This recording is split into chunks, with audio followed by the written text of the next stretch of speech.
ദൈവനാമം വാഴ്ത്തപ്പെടട്ടെ. ഇത് മാർച്ച് മാസം 10-ാം തീയതി തിങ്കളാഴ്ച, നോമ്പിൽ 5-ാം ദിനം. ഇന്നത്തെ ചിന്താവിഷയം സറണ്ടർ ടു ക്രൈസ്റ്റ്. അതിനാധാരമായി ഗലാത്യർക്ക് എഴുതിയ ലേഖനം 2-ാം അധ്യായം 20-ാമത്തെ വാക്യം. I have been crucified with Christ. It is no longer I who live, but Christ who lives in me. And the life now I live in the flesh, I live by faith in the Son of God who loved me and gave himself for me.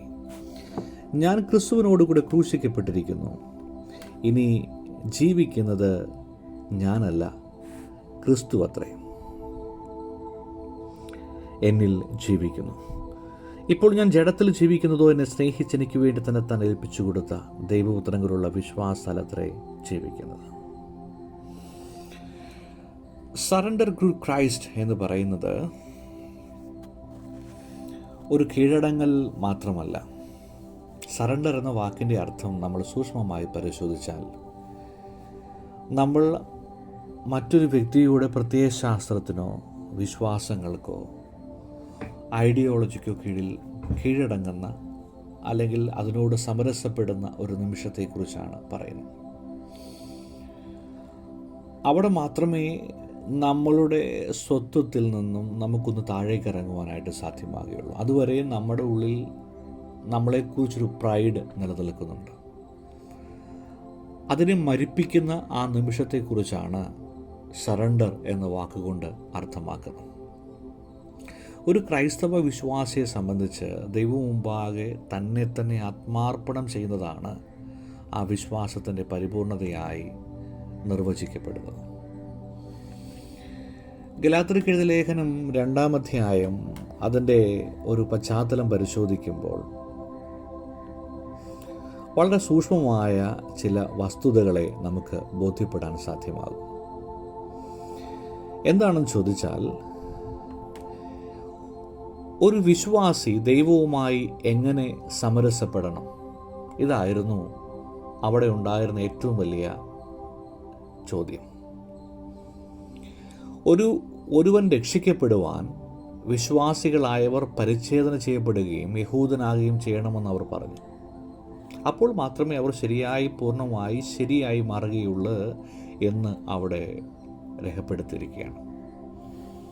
പൗലോസാണ് ഈ ആശയത്തെ ശക്തമായി എതിർക്കുന്നത്. ജന്മത്താൽ യഹൂദന്മാരും പാപികളുമായ വിജാതിയരല്ലാത്തവരുമായി ഞങ്ങൾക്കറിയാം, ഒരു വ്യക്തി ന്യായപ്രമാണത്തിൻ്റെ പ്രവൃത്തികളാലല്ല, മറിച്ച് യേശു ക്രിസ്തുവിലുള്ള വിശ്വാസത്താലാണ് നീതീകരിക്കപ്പെടുന്നത് എന്ന് പൗലോസ് ശക്തിയുക്തം പറയുക.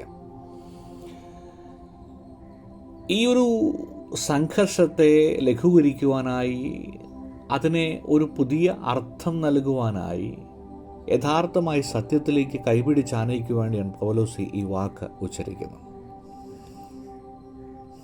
അവർക്ക് തന്നെ അറിയാം, ന്യായപ്രമാണത്താൽ ബന്ധിതമായൊരു ജീവിതശൈലി എന്ന് പറയുന്നത് അത് വളരെ സങ്കീർണമാണ്.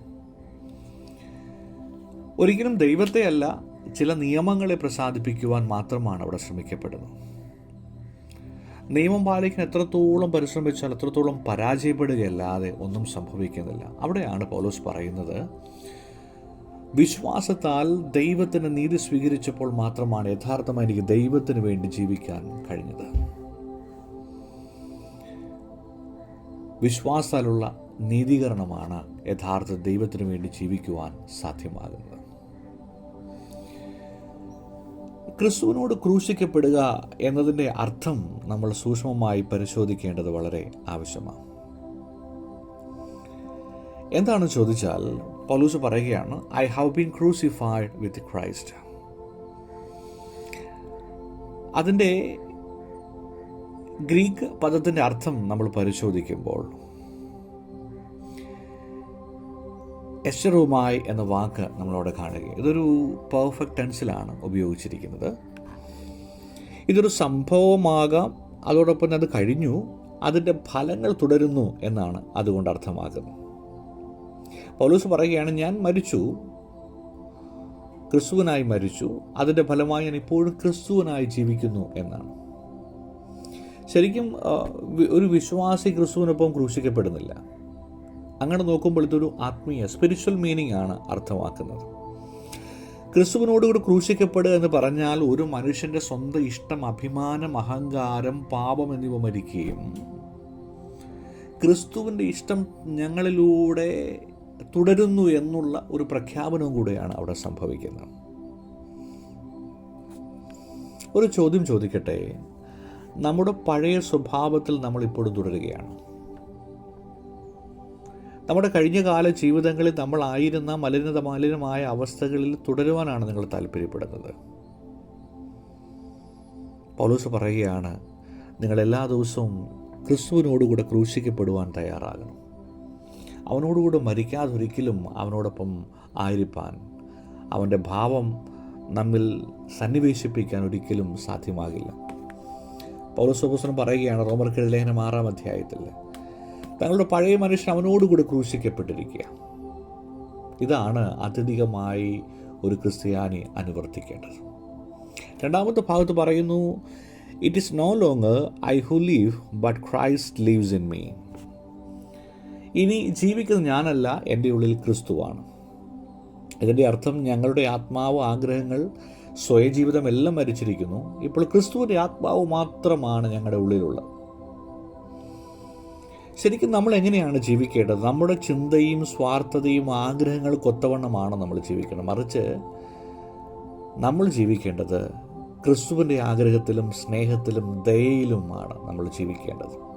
അതുകൊണ്ട് പൗലോസ് കുറച്ചുകൂടി വിശദമായി പറയുന്നു, 2 കൊരിന്ത്യർ 5:17, ഒരുവൻ ക്രിസ്തുവിലായാൽ അവൻ ഒരു പുതിയ സൃഷ്ടി ആയിരിക്കുന്നു. നമ്മുടെ ജീവിതത്തെ ഒന്ന് സൂക്ഷ്മമായി വിലയിരുത്താൻ ലഭിക്കുന്ന സമയമാണ് ഈ നോമ്പുകാലം. നിങ്ങളിൽ ക്രിസ്തുവിൻ്റെ ജീവിതം പ്രകടമാകുന്നുണ്ടോ എന്ന് ഗൗരവമായി പരിശോധിക്കണം. ഒപ്പം നിങ്ങളുടെ തീരുമാനങ്ങളിൽ, നിങ്ങളുടെ പ്രവർത്തനങ്ങളിൽ, ജീവിതശൈലിയിൽ ക്രിസ്തുവിൻ്റെ പ്രതിഫലനങ്ങൾ സംഭവിക്കപ്പെടുന്നുണ്ടോ എന്ന് ഗൗരവമായി ചിന്തിക്കേണ്ടതുണ്ട്. മൂന്നാമത്തെ ഭാഗത്ത് പറയുന്നു, ഈ വാക്യത്തിൽ പറയുന്നു, the life I now live I live by faith. ഞാനിപ്പോൾ ജീവിക്കുന്ന വിശ്വാസത്തിലാകുന്നു എന്നാണ്. എന്താണ് വിശ്വാസം എന്ന് ചോദിച്ചാൽ ഒറ്റ വാക്കിൽ പറയാൻ, ക്രിസ്തുവിനോടുള്ള പൂർണ്ണ ആസക്തി, അവൻ മാത്രമാണ് എന്ന് വിശ്വസിക്കുന്ന ഒരു നിമിഷമാണ്. നമ്മുടെ സ്വന്തം ബുദ്ധി കൊണ്ടല്ല അത് വിശ്വസിക്കേണ്ടത്, ദൈവവചനം അനുസരിച്ചുള്ള ജീവിതം കൊണ്ട് ആണ് ആ വിശ്വാസ തീരത്തേക്ക് നമ്മൾ അടുക്കേണ്ടത്. നമ്മൾ എങ്ങനെയാണ് ജീവിക്കുന്നത്? വിശ്വാസത്താലാണ് നമ്മൾ അത്യധികമായി ജീവിക്കേണ്ടത്. കാരണം who loved me and gave himself for me, അവൻ എന്നെ സ്നേഹിച്ചു, തൻ്റെ ജീവൻ എനിക്ക് വേണ്ടി നൽകി, അതുകൊണ്ടാണ് ഞാൻ വിശ്വസിക്കുന്നതും സ്നേഹിക്കുന്നതും. പൗലോസ് പറയുകയാണ്, അവൻ എന്നെ സ്നേഹിച്ചു, അവൻ്റെ ജീവൻ മുഴുവനായി എനിക്ക് തന്നു.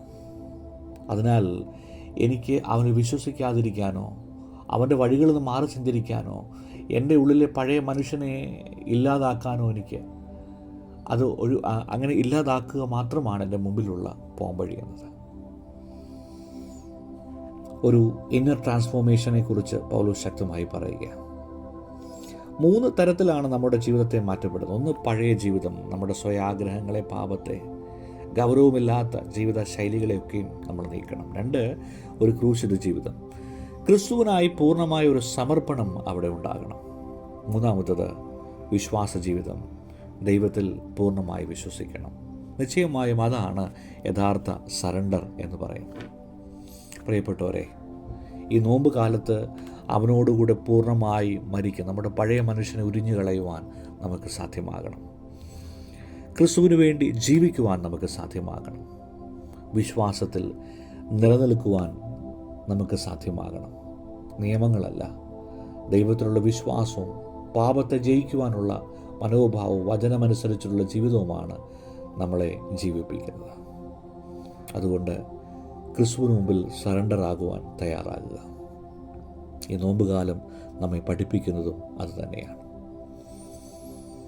കണ്ണുകളെ അടയ്ക്കാം, പ്രാർത്ഥിക്കാം. കർത്താവേ, ഞാനിനി ജീവിക്കുന്നത് എനിക്ക് വേണ്ടിയല്ല, എൻ്റെ ഉള്ളിൽ നീ മാത്രമാകണം ജീവിക്കുന്നത്. എൻ്റെ പഴയ സ്വഭാവമെല്ലാം മരിക്കട്ടെ. ക്രിസ്തുവിനായി ഒരു പുതിയ ജീവിതം ആരംഭിക്കുവാൻ ഈ നോമ്പ് കാലത്ത് എന്നെ സഹായിക്കണമേ. ഞങ്ങളുടെ പ്രാർത്ഥനയും യാചനയും ശ്രദ്ധ വെച്ച് കേട്ടതിനായി സ്തോത്രം. സകലവും യേശുവിൻ ധന്യമുള്ള നാമത്തിൽ തന്നെ. ആമേൻ. എല്ലാവർക്കും ഒരു ശുഭദിനം നേരുന്നു.